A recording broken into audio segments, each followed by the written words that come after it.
Você comoda sentado pra almofada? Posso sentar aí. Quer sentar na outra? Você comoda ficar em pé? Acho que melhorou. Pronto. Tá maior do que eu já. Eu mantenho a postura aqui. Pronto. Então, Senão eu vou ficar muito baixo. Tá de boa. Também não tomei agora que você, Felipe. É porque o Felipe somos do mesmo tamanho. E aí galera, tudo certo? Eu sou Saulo Sena e hoje estamos aqui com o Iago Martins, do Dois Dedos de Teologia. Tudo bom, pessoal? Um prazer estar aqui no canal de vocês. Não é dele, é de vocês. verdade. Ele é só o empregado aí. Enfim galera, hoje nós vamos falar um pouco sobre autodefesa, se o cristão ele pode se defender ou se isso é contra o amor ao próximo. Então, para começar, Iago, eu queria que você explicasse um pouco se quando o cristão ele é atacado, ele tem que dar a outra face ou ele pode revidar, ele pode se defender. Isso é um problema porque quando no Sermão do Monte Jesus fala sobre essa agressão ao qual você tem que dar outra face, ele não está falando de um espancamento, ele não está falando de uma surra ou de uma briga de trânsito, né? Claro que há aplicações para esse contexto, mas quando ele fala, se alguém te der na face direita, né, você entrega à esquerda, ele está falando de um tipo muito específico de violência. Quando você dá na face direita de alguém, geralmente ou você é canhoto para acertar o lado direito da pessoa, né, ou você está batendo com a palma da mão, com a antepalma da mão, parte traseira, né? Esse não é o tapa da violência, da agressão, é o tapa da humilhação, né? Então a lição de Jesus é muito mais sobre a humilhação e você ter sido humilhado e você não revidar da humilhação. Se alguém te humilha, você continua se entregando ao agressor nesse sentido, um agressor muito mais moral do que físico, né? Do que você ter que dar outro lado do rosto e alguém te bater. Alguém tá querendo te espancar, não, bate mais pra cá, que tá aqui não doeu, não é? Não é disso que Jesus está falando. Agora, nesse caso, assim, se a humilhação tiver a ver com o físico... Aí existe toda uma questão que você tem que saber contrapor o que é que está acontecendo. Quando tentaram espancar, por exemplo, Paulo muitas vezes fugiu. Paulo, por que ele não deu outra face? Fugir não é dar outra face, né? Ele não ofereceu para apanhar mais. Ele tentou correr, ele saiu fugindo de um cesto, ele se fingiu de morto, né? Então muitas vezes Paulo, ele fugiu de uma situação iminente de agressão física para não, né, morrer ou apanhar algo assim. Então, muitas vezes, essa agressão física está atrelada a um tipo de humilhação, não é? E há o momento da sabedoria do cristão saber se ele vai fugir, ou se ele vai usar o uso comedido da força, que é a autodefesa, ou se ele vai se entregar à agressão física, porque aquela agressão física tem um aspecto muito mais de humilhação do que mesmo de questão de violência, né? Então existe toda uma questão que você tem que ser sábio para saber como usar. O princípio que a gente encontra na escritura é que sempre nos momentos em que havia uma iminente agressão física que poderia ser evitada pela fuga ou pelo uso da autodefesa, você encontra tanto a igreja quanto os apóstolos fugindo, né, ou tentando escapar desse tipo de situação. Agora o interessante é o seguinte, nós realmente os encontramos fugindo de certas situações para evitar algo contra a saúde deles e tudo mais. Contudo, nós não temos passagens deles defendendo, né, se defendendo. Temos a passagem lá de Pedro, que ele corta a orelha do soldado, mas ele é corrigido por Jesus. Então, nesse caso, se a autodefesa é possível para o cristão, por que Jesus e os apóstolos eles não se defenderam dessa forma? O máximo que eles fizeram foi fugir. Certo. A gente não tem que, para defender uma doutrina, encontrar Jesus e os apóstolos agindo necessariamente daquela forma o tempo todo, né? Ou a gente tem doutrina do casamento e a gente não tem Paulo casando nem Jesus casando, né? Porque a gente tem outros textos. A gente encontra momentos na escritura em que a autodefesa ela foi colocada como uma opção até mesmo para os 70. Quando, acho que em Lucas 22, Jesus diz que aquele que não tem uma espada, venda a sua capa e compra a espada, o que é que Jesus está dizendo, né? Vocês vão andar em uma região agora perigosa e você vai ter que andar preparado para, em caso de necessidade, se defender. O próprio Jesus ordena que os apóstolos comprassem um instrumento que era usado para defesa ou para ataque, né, para andar agora como evangelistas.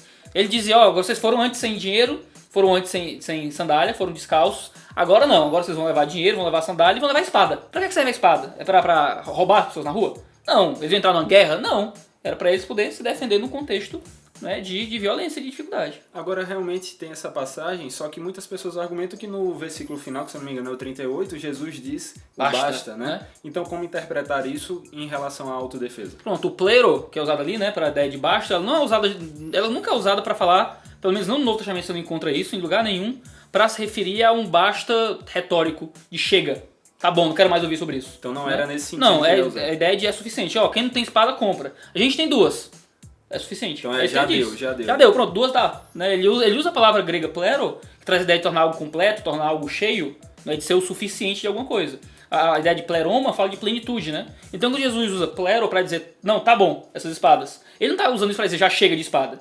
Tipo assim, vocês não entenderam nada, chega. Ele tá dizendo, já chega de espadas, duas é o bastante que a gente precisa. Muitas pessoas, porque não interpretam isso corretamente, interpretam como se fosse a Bíblia tivesse sido escrita em português, né? Chega, né? É o bastante. Não, ele tá dizendo chega porque eles não entenderam. Mas isso é meio absurdo, é uma leitura muito pouco, na minha opinião, muito pouco relevante do significado real do texto. Então deveríamos ter mais cuidado ali com a interpretação. Sim, tem muitos homens adultos, bons exegetas, que interpretam assim, mas eu acho que essa é uma interpretação muito mais enviesada pelo desejo pessoal de não ter Jesus ensinando isso. Pois é, do que uma leitura que sai do texto. Você não tem pleroma sendo usado para dizer já chega, né? Não quero mais, vocês entenderam tudo errado. É um uso muito pouco correto do significado da passagem. Agora, mesmo assim, como conciliar a autodefesa com o amor ao próximo, com uma questão de que as pessoas sempre falam, Jesus, ele nos ensina a amar, a cuidar das pessoas e tal. Então, assim, como é que as pessoas estão erradas afirmando isso sobre Jesus? Como é que nós devemos nos defender e amar ao próximo ao mesmo tempo? Porque a autodefesa, e o uso desse tipo de defesa é um instrumento, na maior parte das vezes, para ajudar o próximo. Sim. Você tem uma pessoa que está passando por uma dificuldade, você tem alguém que está sendo violentado, você tem alguém que está sendo vitimado por alguma coisa e você vai usar um uso comedido da força para impedir aquela violência. Não é? A ideia é que a autodefesa serve para valorizar a vida. No sentido de que alguém quer me vitimar em um nível, eu vou usar um nível muito inferior de violência para evitar uma vitimação. A ideia não é de vingança, não é de linchamento. É de um uso comedido da força que impeça um uso maior ainda da violência. Então, quando você usa a autodefesa, você está promovendo a paz, porque você está diminuindo o uso de violência que ia acontecer naquele caso. Então, eu quero te matar, e tu só me imobiliza de alguma forma, a violência que aconteceu ali foi muito inferior do que aconteceria. Então você tem uma valorização ainda maior da vida e uma diminuição da violência, logo uma pacificação a partir da autodefesa. Tanto na sua vida, quanto na vida do outro. Se outra pessoa está sendo vitimada e eu vou lá e me coloco em risco, usando um uso comedido de violência para impedir aquela vitimação, eu estou fazendo um ato de amor ao próximo, de cuidado com o próximo. Então, no caso, o amor ao próximo está se revelando ali no cuidado pelas outras pessoas, né? Protegendo elas daquelas que estão as agredindo. Exatamente, porque você pega, por exemplo, no nosso vídeo em 2D de teologia sobre autodefesa, a gente fala desse texto, né? Quando na lei, a lei diz, né? A mulher que é estuprada, ela não vai ser passível de nenhuma punição, porque ela pediu por ajuda e não tinha ninguém lá para ajudá-la, né? Então, quando o texto diz isso, como é que a pessoa que estaria lá para ajudá-la ajudaria a mulher sendo estuprada? Com licença, senhor, não é? Você poderia, por favor, por obséquio, retirar-se deste momento indevido de coito violento contra... Não, você vai ter que dar uma paulada na cabeça da mulher, do cara, da mulher não, né? Da mulher, coitada, né? Meu Deus, dar uma paulada na cabeça do cara, tem que mobilizar, vai ter que fazer alguma coisa para tirar o cara daquela situação. Né? Que tá com aquela moça lá. Aí que entra o Muay Thai, né? Aí que entra o Muay Thai, né? Aí que entra o burro na cara, pra glória do Deus vivo. Agora, justamente pegando essa situação de um caso de estupro e tudo mais. O cidadão chega em casa e aí ele encontra a sua mulher sendo violentada por outro homem. Ele tem condições de inibir aquela ação de uma maneira em que ele não cause a morte daquele homem que está estuprando ali. Contudo, ele tem o direito de matá-lo? De forma nenhuma. Porque, por isso a gente usa o termo uso comedido da força. A gente usa a força proporcional para impedir a violência. E não como um jeito de se vingar ou de criar uma justiça com as próprias mãos. Quando não faz parte do nosso direito de se vingar, né? Não, de jeito nenhum. É direito de Deus. Em Romanos capítulo 12, Paulo diz, olha, não vinguei-vos a vós mesmos, mas entregai a Deus a vingança, porque minha é a ira e tal. Aí no começo do 13, ele vai estabelecer as funções do Estado e vai dizer que o Estado é ministro de Deus vingador. Então, o estabelecimento do argumento de Romanos 12 e 13 fala de você não se vinga pessoalmente, você entrega a Deus a sua vingança, e entregando a Deus a vingança, você usa o governo civil como instrumento da vingança de Deus. Então acaba que você tem que muitas vezes usar as autoridades civis para trazer eles à punição contra aquele que é o vilão, e você não tem que buscar para si a vingança, né? Linchamento é uma coisa errada. O cara tá estuprando a tua mulher. Claro que a primeira tentação que você tem é de esfaqueá-lo lentamente, né? Você amarra ele com arames em casa. Usa Glades, minha querida faca de combate, que fica sempre do lado da minha cama, né? Pra em caso de necessidades à noite. Né? Uma vez eu ouvi um barulho, eu saí com a Glades assustado, assim, graças a Deus não era ninguém. Prefiro ter e não precisar do que precisar e não ter. Eu gostei do argumento. Tá lá. Aí eu não posso ter uma arma em casa, então eu tenho uma faca, né? É o que ainda dá. Um dia que proibirem eu ter faca em casa, eu tenho que usar um... Aí o Muay Thai vai servir mais ainda, né? Mas e você tem a tentação negativa de querer matar o filho de uma égua que tá estuprando a tua mulher, pelo amor de Deus, né? A gente tá num nível de absurdo bem alto aqui. Mas o que você deveria fazer é segurar o cara, de alguma forma impedir aquele acontecimento, imobilizá-lo, amarrá-lo, desacordá-lo, o que for, pra chamar a polícia, pra que haja então o uso devido dos instrumentos legais que vem de Deus pra punição daquele indivíduo maldito. E você falou muito agora das autoridades civis e tudo mais. Então, nesse sentido, o cristão, ele pode se defender de outras pessoas, de um criminoso. Contudo, ele pode se defender também de autoridades civis que estão abusando do poder? Quando ela se torna criminosa nesse sentido, sim. Mas criminosas diante da lei delas ou quando elas estão passando dos direitos que nós temos de acordo com Deus, de acordo com a palavra? Quando a gente vai lendo o livro de Atos, o que é que Jesus diz o sumo sacerdote quando ele estava ali como um instrumento civil. Ele diz, olha, parede branqueada, raposa, né? Você está indo contra a própria lei. Há uma lei e você está se estabelecendo contra a lei, não é? A ideia de nós sermos sujeitos aos governantes traz a ideia daquilo que o governante estabelece como lei. Não é porque chega, sei lá, o Lula aqui em casa, ele manda eu dar 2 cambalhotas, eu tenho que dar 2 cambalhotas, sei lá, isso não existe, entendeu? A autoridade no regimento de lei, no seu exercício de função civil. Então, muitas vezes, aquilo que o instrumento civil faz, o legislador, o policial, vai contra a própria lei que é estabelecida. E essa é uma coisa que nós temos como direito para poder se colocar contra a autoridade quando ela se torna criminosa. Porque a autoridade pode ser criminosa quando ela vai contra a lei que é estabelecida, não é? Então, a partir do momento que isso acontece, a gente tem todo o direito, como cidadão, usar um tipo de legítima defesa. Nem sempre vai ser física, talvez, mas talvez legal, talvez argumentativa, das mais variadas formas, para se valer daquilo. Agora, quando a gente discute a respeito da lei de Deus, a respeito da lei dos homens, a gente tem um problema um pouco sério, que alguns teólogos vão discordar, é um assunto um pouco mais complicado, mas minha opinião pessoal é a seguinte, eu posso estar errado, posso mudar de opinião no futuro, mas agora eu acho que a posição melhor é essa, de que Romanos capítulo 13, ele está falando de um abuso da autoridade do governo. O governo está cobrando mais impostos do que deveria. Quando a gente lê Provérbios, diz o quê? Quando os impostos são demais, a nação vai à ruína, né? O rei bom, ele não cobra muito imposto. Sempre que reis começaram a cobrar muitos impostos no Antigo Testamento, eles eram retratados como reis maus, não é? Cobrar muito imposto é uma coisa que a teologia do Antigo Testamento critica muito. Ponto. Isso é terreno comum. Mas em Romanos capítulo 13, você tinha um caso em que o governo estava cobrando muito imposto excessivo sobre os judeus, né? Quando a gente vê a dominação romana, eles cobravam imposto sobre todo tipo de relação. Você tinha imposto direto, imposto indireto, de todo jeito. E o que é que Paulo diz? Você paga o imposto. Você dá a quem você deve, você entrega. Então, no contexto em que há um abuso da lei, uma lei que vai contra a lei de Deus, que tenta vitimar a igreja, é um dos casos que a gente dá outra face. Porque não é uma questão de violência física, é uma questão de humilhação, é uma questão civil, social diferente. Não é o caso de um perigo iminente pro corpo. Então, eu acredito que esse é o momento em que você baixa a cabeça e você se torna vitimado pelo Estado nesse sentido. Ah, mas Iago, não, mas você não pode fazer isso, tem que sonegar imposto, e sonegar é legítima defesa, porque imposto é roubo e tal. E cara, eu entendo o sentimento em volta disso, mas eu entendo que Jesus é contracultural nesse sentido. E o que Jesus nos chama é pra gente ter uma resistência pacífica e não uma resistência criminosa contra o Estado. Às vezes o cristão vai ser criminoso, porque a lei de Deus, a lei dos homens vai contra a lei de Deus. A gente sempre vê uma longa tradição de desobediência civil em relação a leis que eram pecaminosas contra o cristão. Mandava o cristão pecar. Então Paulo diz, você quer me impedir de pregar? Melhor obedecer a Deus que a homens. As parteiras têm que matar as crianças hebreias? Eu minto, mas não mato, né? Agora, no contexto de algo que não nos leva ao pecado, mas que nos vitima, que nos causa prejuízo, é o contexto que a gente entrega a outra face e sofre com bons cristãos. Então aí nesse sentido eu acho que se enquadraria os cristãos num país perseguido, né? Que Sim. Ali o crime deles seria ter a fé cristã. Nesse sentido, eles estão sendo vitimados em relação à saúde do corpo também. Não é só uma questão de humilhação. E aí, eles teriam o direito de se defender caso alguém viesse para atacá-los? Ou as pessoas que estão se entregando aí, quando são atacadas, elas estão agindo da maneira correta? Qual é o que tá certo? Seria o correto se defender ou se entregar e sofrer as consequências disso por causa da sua fé? No livro de Atos, sempre que a igreja passava por perseguição, eles fugiam. O que a gente encontra em Atos 8.1? Você diz, em Atos 7, Estevão é vitimado, ele é apedrejado, ele não reage, né? Como se fosse muito fácil fugir de um apedrejamento, né? Mas aqui a gente tem Atos 8.1. A igreja toda se dispersa. A igreja foge e a igreja foge pregando o evangelho. E esse foi o primeiro grande empreendimento missionário da igreja de verdade. Foi motivado pela perseguição, né? A igreja desobedeceu Atos 1.8, Deus entregou Atos 8.1, né? Eles foram pregando o evangelho por toda a região. A igreja fugiu da perseguição. Às vezes a gente tem uma noção dos cristãos que foram martirizados como pessoas que amavam e queriam e desejavam e oravam, Deus me mata. Né, na mão dos leões, eu sempre quis ser comido por um leão. Só que essa é uma visão muito infantil que a igreja primitiva às vezes tinha.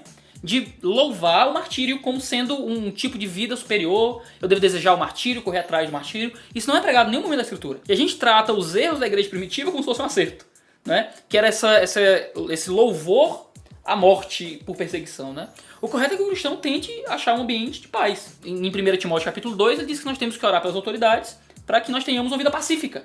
O desejo de Deus é que as autoridades não persigam a igreja. Só que, quando isso acontece, a igreja tem muitas alternativas. Não é fugir sempre, como acontece. Quando minha família está em perigo e alguém vem vitimar minha família, ao longo da história houveram grandes e maravilhosos testemunhos de pessoas que se entregaram e que morreram cantando os louvores e tal. Mas isso muitas vezes estava associado a contextos de inevitabilidade. É inevitável a minha morte. Então entregarei minha vida a Deus e morrerei cantando louvores. No contexto em que a proteção da minha família é possível, em que a proteção da minha vida é possível, aí talvez exista a possibilidade de você usar o uso com medida da violência, né? Para salvar a sua família, para salvar a igreja. Quando você pensa na África, por exemplo, teve um caso na África que entraram, acho que foi 3 ou 4 muçulmanos, com armas militares quase, querendo matar uma igreja africana com mais de 3 mil pessoas. Havia um cara com uma arma, 3 tiros, matou um dos muçulmanos, outros fugiram. O que é que houve ali? Uma questão de violência religiosa, mas que 1000 vidas talvez foram poupadas, uma igreja se continuou forte, existente para pregar o evangelho, porque houve um contexto de legítima defesa que vitimou uma das pessoas. Uma pessoa morreu ao invés de 3 mil. 3 mil inocentes, 3 vilões que colocaram a vida em risco ali. Então há esse momento que o cristão ele tem que ter uma sabedoria nesse contexto de perseguição. Que talvez não seja tão fácil, é fácil falar no vídeo na internet, né?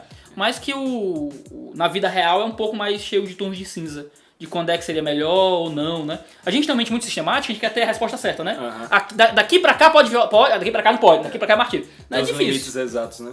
Não há limite exato, aí é uma questão da sabedoria de quem tá vivendo a vida normal, né? Aí, por exemplo, um justiceiro, até no vídeo que vocês falam sobre a autodefesa, vocês também citam isso. Um cristão poderia, por exemplo, agir como um justiceiro, fazendo a justiça com as próprias mãos. Ah, eu sei que fulano vai atacar ali aquela igreja, eu vou lá e vou com as pessoas que são meus amigos que também têm treinamento com armas e vou matar eles para proteger a igreja. Estamos levando aqui pro extremo, né? Sim. Mas para chegar a uma ideia. Como o cristão pode reagir com isso? Ele pode ser um justiceiro? Ele pode apoiar essa ideia? Romanos capítulo 13 estabelece que a única entidade social que recebe de Deus a autoridade como ministro de portar espada é o governo. É só o governo civil que pode punir o mal, não é? Eu não posso punir o homem mal, a igreja não pode punir o homem mal, só o governo civil pode punir o homem mal. Então é uma questão de que a gente não pode se apropriar do poder da espada, da mesma forma que o governo não pode se apropriar do poder das chaves. O governo não pode ter uma igreja, da mesma forma que a igreja não pode ter uma milícia. É só o governo que tem essa autoridade de punir o mal. A gente assiste filme de justiceiro, né? A gente assiste Netflix, Demolidor e tal, Batman, Robin. No contexto da vida real, a igreja teria que ser contra o Batman, ser contra o Super-Homem.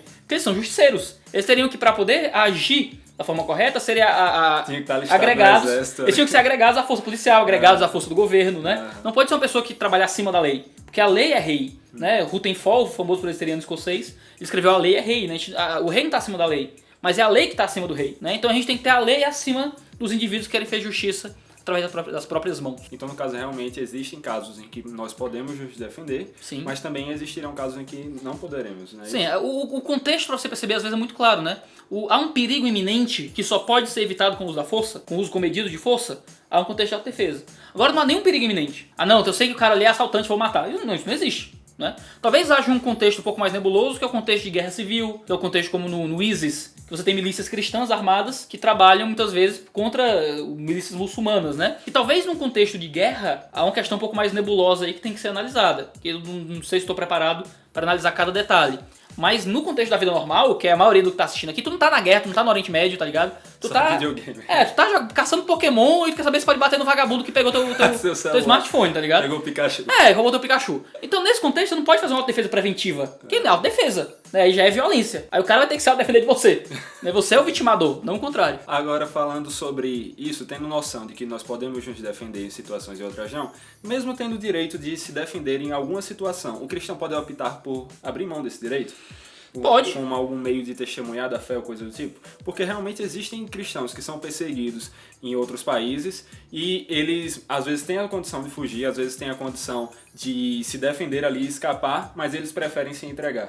Então, se existe a possibilidade, como saber qual é a hora de agir dessa forma? Aí tem que ter uma mentalidade santificada pela palavra de Deus, uma sabedoria bíblica para te levar a analisar bem o mundo e um coração sensível ao Espírito Santo para você saber quando tomar a melhor atitude em cada ambiente, né? Não é fácil falar sobre casos específicos da vida real num vlog de internet, né? Não. A vida é muito mais complexa às vezes que a teoria, né? A galera brinca que na prática a teoria é outra, né? Não é outra, mas é muito mais complexa do que aquilo que a gente estabelece às vezes proposicionalmente. Na vida real é mais difícil saber disso, só em cada caso, mas é uma mente santificada pelo Espírito Santo, é um coração sensível a Deus, uma sabedoria bíblica para analisar cada caso, é isso que vai te dizer quando agir, de qual forma e porquê. Agora vamos imaginar uma situação. Joãozinho, ele quer agir em defesa das pessoas, quer agir em defesa dos cristãos, ele não pode agir como justiceiro, então ele quer buscar os meios que a lei permite de agir em defesa dos outros. Então ele quer se envolver no exército, ele quer se envolver na polícia. Um cristão ele pode estar envolvido nessas profissões em que a violência é algo cotidiano, assim? Ele pode estar agindo sempre com armas e tentando proteger outras pessoas, mas sabendo que ele vai acabar matando outros e tudo mais? Quando soldados chegaram em João Batista, perguntaram, a gente quer Jesus, a gente quer se converter e tal, o que é que a gente faz? João Batista disse, sai do exército, que é violento. Não, ele disse, Sejam justos, contendem com seu salário. Não vão extorquir ninguém, né? Então você tem soldados, pessoas que vão agir matando gente na guerra, recebendo o conselho de João Batista de simplesmente se contente com seu salário, agir de forma justa. Ele não ordenou que eles saíssem do exército. Se em Romanos 13 o Estado é o instrumento de Deus para portar a espada, o Estado ele é o quê? Ele é duas coisas, basicamente. Ele é um grupo de pessoas e um imaginário coletivo sobre as funções daquele grupo de pessoas, né? Existem pessoas que compõem o Estado, que compõem o governo civil. Sim. Fardado, o guarda de trânsito me manda parar. E eu entendo que Deus está me mandando parar. Agora, quando ele está na mesa de bar e me manda parar, ele é outra coisa, ele não está fardado. Entendeu? Ele não é autoridade sobre mim. Entendi. Então, quando você está fardado, quando você está exercendo sua função de policial, de soldado, você está sobre a égide do governo civil. Você está ali como alguém que é instrumento de Deus para portar a espada, para poder fazer o bem. O problema é que você não pode ser violento, você não pode vitimar o cidadão de bem, né? Romanos 13 diz, você quer não temer a autoridade, faz o bem. A gente vive num contexto em que você pode não temer a autoridade porque faz o bem? Não. Você é um cidadão de bem e pode apanhar da polícia do mesmo jeito. Entendeu? O que a gente precisa são de policiais que causem medo no bandido, que usem a violência de forma comedida para poder salvar o bandido e, né, tratem o cidadão de bem como gente boa. O que a gente encontra muitas vezes nas notícias sobre Rio de Janeiro, sobre Morro e tal, é muitas vezes o cidadão de bem sendo vitimado e muitas vezes o bandido não recebendo a justa paga do que ele faz. Você pensa nos Estados Unidos, um bandido tenta reagir contra um policial, ele leva chumbo na hora e cai morto. É a violência necessária naquele momento. O cara tá tirando a arma pra matar alguém. Você pensa no Brasil, no Acre agora, foram fazer uma batida, quatro caras lá presos. Um deles reagiu, tomou a arma do policial e matou o policial na hora com um tiro no queixo. E os outros não podiam fazer nada. Tinha que tentar segurar o cara às vias de matar outras pessoas lá, né? Então você tem que saber quando usar a violência. Na vida real sempre é muito mais difícil. Mas esse uso correto, comedido da violência para impedir males maiores, né? O policial, ele é um instrumento de Deus. O soldado, ele é um instrumento de Deus. Ele tem que se ver como isso. Ele tá lidando com uma coisa que é muito complicada, que é o uso correto da violência. Mas ele tem que entender que ele foi instituído por Deus para aquilo. Para poder agir de uma forma que glorifique o nome de Deus. E não que perpetue ainda mais violências negativas, né? O policial, ele tem que usar a violência porque ele não vai chegar no vagabundo armado querendo matar os outros pedindo com licença, por favor, né? Muito obrigado por ser preso e... Não, ele vai morrer junto, né? Então há um uso de violência que é necessário pro bem, né? Para diminuir a violência, de fato. Meus professores de geografia, de história diziam: como é que eles querem fazer a paz através de mais guerra? Muito simples, chapa. Tem gente que não quer a paz. Se todo mundo quisesse a paz, era maravilha. Mas há gente ruim no mundo. Há bandido no mundo, há gente má no mundo. Então um nível de violência vai ser necessário para impedir a atuação desses. É aquela coisa, mesmo que nós abramos mãos de usarmos armas para nos defender, aí você morre. Eles não vão abrir Não vão abrir mão. Aí está tudo de desarmamento, né? Você desarma o cidadão, aí o que é que o bandido vai dizer? Oh meu Deus, é por isso que eu não posso mais ter arma. É que nem aquela placa, por favor, não urine no chão. Já viu? Você vai no banheiro. Eu imagino o cara que ia urinar no chão pensando, droga, tem placa. Não vou mais. Entendeu? Não vou mais urinar no chão. O cara que quer urinar no chão, ele não tá nem aí pra placa. Você vai ruxar tudo de desarmamento. Acho que o bandido vai dizer, ô meu irmão, tem uma lei agora. Eu matava, roubava, era tudo, mas agora tem uma lei que me impede de ter arma. Né? Não faz nenhum sentido. Ele desarma só o trouxa que tem que seguir o caminho da lei, infelizmente, que é nós. Bando de trouxa. Ele tem que ser trouxa. A gente tá falando agora sobre armas, então eu queria citar aqui Mateus 26:52, né, que Jesus nos diz que aqueles que usarem as armas perecerão pelas armas, né? Então, como enquadrar isso com o uso de armas para proteção e tudo mais, com o cristão podendo se apoderar disso? Jesus está falando justamente de um contexto em que a violência é usada de forma errada, né? Jesus já tinha dito que ele teria que ser levado para a cruz, várias vezes. Quando ele está lá no Getsemane, chega a hora dele, Pedro, que não queria orar, carnal com só ele, pega a arma, arranca a orelha direita do servo do sacerdote, né? Que o coitado dele virar sacerdote, tinha que botar o sangue na orelha e não tinha mais orelha pra botar o sangue. Né? O coitado dele poder fazer o negócio pra virar sacerdote, coitado. Aí o que acontece? Jesus vai, cura o coitado virar sacerdote, porque senão ele não ia poder virar, que não ia poder fazer o ritual quando tinha orelha, não é? E dá uma bronca em Pedro. Diz, Pedro, ó, aquele que vive pela espada, morre pela espada, né? O que é viver pela espada, né? Tá relacionado ao uso da violência, que é muito além do que deveria. A violência é o seu caminho, né? Você usa a espada constantemente. Tenta levar Jesus, e a primeira coisa que Pedro faz é matar a gente, né? Que não tinha nada a ver, pô, o servo do sacerdote. O que é que o servo do sacerdote tinha a ver com parece que ele queria ver um refém, sei lá. A impressão que dá é essa. Ele pegou um cara que tava lá junto, mas que não era o policial, não era o soldado, e vitimou alguém que não era o instrumento que ia pegar Jesus até. Sim. Né? Então Jesus está dando um carão ali, uma bronca grande em Pedro, porque Pedro queria viver pela violência. Ele sempre foi muito agressivo, né? Ele estava sempre na frente. Sempre sanguíneo. Já disse Tim LaHaye, temperamentos transformados, né? Por isso que você não pode tirar isso desse contexto. Você não pode pegar esse texto e usar ele contra toda a teologia bíblica a respeito do assunto. Tudo bem, o cristão ele pode ir para a guerra, então ele pode representar seu país como representante ali da lei, né? Ele foi encarregado pelo seu país. Agora, e se a guerra for por um motivo injusto ou se tiver sendo uma guerra que está oprimindo outros povos? O cristão ele tem que se abster das ordens recebidas e não atacar as pessoas inocentes? É um pouco complicado, não sei se eu estou preparado para dar uma resposta cabal e final, mas o meu palpite é que aí o cristão estaria dentro daquilo de ser ordenado ao pecado. Né? Ser instrumento de uma guerra injusta. Quem é que decide se a guerra é injusta? Né? É difícil, porque você tem que desobedecer a uma autoridade. O princípio caiperiano é que você desobedece a autoridade maior sobre a chancela da autoridade menor. Você não vai fazer sozinho, você vai procurar o general, alguém que junto com você possa, de alguma forma, se colocar contra aquilo que está acontecendo. Você talvez seja preso, né, por não ir pra guerra, mas você não pode se colocar como o vitimador. Ah, vocês vão agora entrar lá e vão matar todo mundo, vai matar muito civil, né, esse tipo de coisa. Você procura a ONU, você procura um outro país, você procura asilo político. Existe contexto aí que talvez você tenha que se rebelar contra a sua nação quando você é obrigado ao pecado. Né, como a gente colocou no princípio. Mesmo que tenha que pagar com a própria vida por causa disso. Talvez. É melhor você ser vitimado do que vitimar um inocente. Então eu acho que a última pergunta, assim, no final, peço só para você nos dar alguns princípios de como aplicar tudo isso que nós ouvimos, mas a última pergunta é, o cristão ele pode ser a favor de uma revolução contra o seu governo se o governo estiver sendo opressor, se o governo estiver agindo da maneira que prejudica as pessoas? Olha, você deixou as perguntas mais difíceis pro final, né? É, pra dar emoção. O melhor viu veio antes, né? O pior ficou pra frente. Cara, isso é muito complexo, tá? É muito difícil porque tem muita gente boa com opiniões muito diferentes e muito bem embasadas. Mas eu tenho um espírito muito antirrevolucionário, sabe? Eu ando muito perto de Kuyper no sentido de que Kuyper fundou o partido antirrevolucionário da Holanda, né? E o cristão ele não pode ser revolucionário. A gente não crê numa revolução que acontece de forma armada, uma revolução que acontece através da violência, que não é o uso comedido de autodefesa, né? Eu acho que Romanos 13 é um capítulo muito anti-revolucionário. Eu, ao contrário de alguns outros excelentes teólogos, eu não acredito que Romanos 13 apresenta um modelo ideal de governo, mas apresenta como o cristão deve agir diante de um governo corrupto, né? E o que tem lá é obediência, é submissão e não revolução. Eu acho que o espírito revolucionário, ele tira um ditador e coloca outro. Agora, o que o cristianismo propõe é uma revolução interna, de dentro para fora, através de uma transformação cultural, através de uma mudança das mentalidades, através da propagação de boas informações, de boa política, de um engajamento cristão nas leis. Então você vai fazendo uma mudança que é muito mais gradual do que qualquer coisa. Se hoje você explode o Congresso, você vai ter outras eleições e vai ser a mesma coisa. E quem tá lá tá sendo votado pelo povo. Quem tá lá porque o povo colocou lá. São representantes da população. Se a gente não tem uma mudança na população, você não tem uma mudança na política. Então o trabalho de revolucionário, ele é trocar 6 por meia dúzia. É trocar as cartas do baralho e não mudar nada. Você só mudou a ordem, embaralhou as cartas, mas as cartas estão lá. Agora, trocar as cartas do baralho por cartas melhores é você ter que fazer uma transformação social, uma transformação cultural, para que a gente tenha uma outra sociedade que gere outros políticos. Para mim isso é muito melhor do que qualquer revolução armada. É uma revolução de dentro para fora, transformação de dentro para fora, que muda as pessoas através de boas consciências sociais, de um melhor imaginário moral, por uma melhor capacidade cultural, por uma modificação na compreensão do papel do governo, do papel da relação entre governo, indivíduo e economia. Tudo isso acontecendo através da atuação da igreja, de bons homens, aí você vai ter uma mudança política muito mais relevante do que meter uma bomba no Congresso, que não vai dar absolutamente nada. Então é aquela coisa, né? Não ir pra revolução agressiva, mas também não ficar, então vou fazer o quê? Vou só orar. Vou dormir. Vou jogar, caçar Pokémon.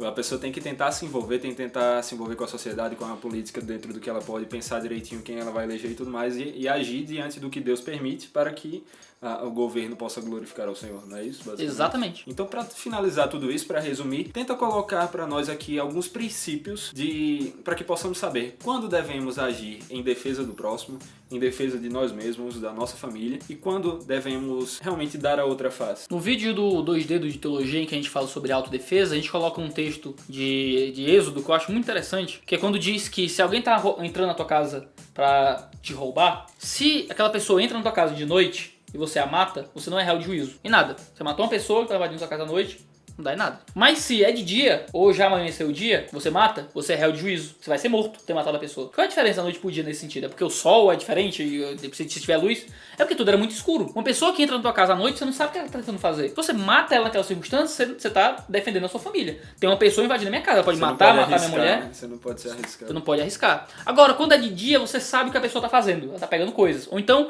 ela já roubou e já foi embora. Ela já saiu daquele contexto iminente, você foi lá e matou como vingança. Uhum. Nesse contexto, você é réu de juízo. Roubou uma galinha, você vai matar o cara. Também não matou, roubou galinha, mas roubou muita coisa mesmo assim, roubou teu carro, e tu vai e mata a pessoa. O contexto é, há um risco iminente de violência, e o uso comedido da violência vai diminuir a violência geral que vai ser cometida naquele ato. É o momento para autodefesa, para glorificar o nome de Deus. O que aquela pessoa quer fazer é muito maior do que aquilo que eu vou fazer com ela para poder evitar, né? Então, o momento que a autodefesa é permitida. Agora, a pessoa me roubou e eu vou matá-la, a pessoa me fez um mal menor, eu vou fazer um mal maior com uma autodefesa, teoricamente. aquilo ali é um momento que a violência está aumentando. Então você acaba fazendo algo que não é autodefesa, mas é nada mais do que vitimação, que é crime, que é pecaminosidade. Então acho que o grande contexto é esse. A perigo iminente, a violência que eu vou ter que usar contra essa pessoa, sendo comedida, vai ser inferior à violência que ela faria comigo se eu não me defendesse. Então eu tô promovendo a paz e sendo um pacificador através da autodefesa. É isso aí. Então, vocês podem fazer um Muay Thai aí pra defender a família. E tem uma Gladys. Então, assim, depois de falarmos tudo isso, nós usamos pouco tempo. Não tem como encerrar esse assunto. A gente deu aqui alguns princípios gerais. Agora, qual livro você recomendaria para que as pessoas se aprofundassem mais nesse assunto? Eu recomendo o vídeo do Teologia, antes de tudo, com né? certeza. Que lá a gente O link vai fala, estar aqui embaixo na descrição. fala bem mais sobre autodefesa. E tem um livro que está esgotado, que é do Felipe Machado. Né? O Felipe Machado escreveu um livro chamado Autodefesa, Armas do Cristão. Né? É assim, é? Armas do Cristão, Autodefesa. Peraí que o Geolê tá aqui para nos ajudar. Autodefesa. Chega aqui, Geol. Eu vou pesquisar aqui. Chega aqui, Geol. Aparece aqui. A Bíblia, o cristão, armas É um encontro de youtubers Armas cristãos. Bota a aqui. cabeça aí. Chega. Aqui, ó. Ah, fala de livro, eu apareci. É algo assim, os cristãos, a Bíblia e a autodefesa. Não importa porque não tem mais o livro, acabou. Então tá esgotado, que vendeu muito bem. Felipe vendeu muito. Mas tem outro livro que você pode usar, tá? Que é um livro do Benê, né, do famoso Benê Barbosa, que é um militante a respeito da causa do porte de armas, que é Mentiram pra mim sobre o desarmamento. E que ele vai colocar questões morais sobre armamento e tudo mais. Não é uma defesa teológica, obviamente, mas é uma defesa boa para essa questão. Tem uma palestra do Benê que é sobre cristianismo, que vai estar aqui embaixo no link na descrição, certo. que ele vai falar sobre cristianismo e armas num contexto, até numa capela católica, ele vai falar um pouco sobre cristianismo e isso. Sobre a questão da autodefesa. Eu não concordo absolutamente com tudo, mas é uma boa introdução à questão para você pensar sobre isso. Tem um livro também em inglês, que seria muito bom, que é a versão completa do Política segundo a Bíblia, do Gruden. Que foi publicada a versão parcial em português, né? Mas a versão completa em inglês, que tem umas 600 páginas, tem um capítulo inteiro sobre autodefesa e posse de arma. Se você sabe inglês, você pode comprar esse livro no Kindle, né? E você tem acesso a um material muito interessante sobre esse assunto. É isso aí, galera. Agora com as ferramentas, vão em busca do conhecimento para aprender como glorificar ao Senhor com relação à defesa da sua família e das pessoas ao redor de você. E você sabia que vai ser nosso patrão? Não, peraí. Opa, foi mal, desculpa. Não, mas se Se quiser inscreve ser aí. patrão também, aqui eu aceito. Eu vou começar a colocar Se inscreve aí no canal do Saor, Evangelho em isso aí. Questão, tá? Aqui embaixo você clica no link de inscrever, você clica em gostei, eu não faço isso nem dos meus vídeos, não é no teu. Você clica em gostei, você marca um favorito, não sei pra que serve Você isso, mas comenta aqui o marca. que você achou do vídeo. E compartilha nas redes sociais aí pro canal do Saor crescer. Isso É um aí. canal muito bom, tem muitas coisas legais aqui. E passa lá 2 vezes de teologia, você que talvez não conheça. Duvido. Né? Entra mas lá. também. Conhece o Evangelho em Questão, não conhece que vai ser legal. Tá bom? Obrigado por nos acompanhar até aqui. Valeu, negada. E é aquela questão, Bye bye, everyone. como é a frasezinha pra terminar tudo? É que é 10 horas da manhã, 10 horas da manhã que sai os vídeos aqui. O próximo vai 10 horas da manhã. Esse aqui vai Só- sair 10 horas da manhã, porque é o Pronto. horário da família cristã brasileira, tradicional, conservadora de Jesus da igreja. É isso aí, galera. Valeu e até a próxima. Tchau, tchau. Você não falou Bye Bye Everyone, caramba. Quem fala Bye Everyone é o Felipe, ele não falou Bye Bye Everyone. Não, eu tô bom agora. Eu sinto falta, não pode, é só do Não Felipe. pode, não. Só do É Felipe. só do- O Bye Bye Everyone. É arma de defesa pessoal e a Agora- Bíblia. Armas, defesa pessoal e a Bíblia? É. Tá aí. Não, mas a Vem aqui, editora vem aqui, vai vem botar aqui. o... Chega aqui, chega aqui, Vai chega botar a aqui. capa do livro lá. Qual é o livro? O nome do livro é A Armas, Defesa Pessoal e a Bíblia. Ele isso não aí. decorou não, tá? Ele catou na internet. Eu aqui. catei aqui. Mr. Google. E aí, velho, ficou show aí. Peraí, antes, por favor, faça uma capa que eu não tô afim de ficar procurando Ah, tá. imagem, não. Não, agora que eu... Vai ser, cara. Eu acho que tem que ser assim, mano. Assim, vai. É o outro braço. Deixa eu ver. Peraí, é melhor esse ficar aqui. Tá bom aqui, assim, ó. Aqui. Com a cara de rosa. Print. Bem, pô, calma aí, tu viu se tava... Eu vi, se tava pegando bem. Tá, tá certo. Vai, Eu acho. show. Pronto, se não tiver... Valeu, negadinha.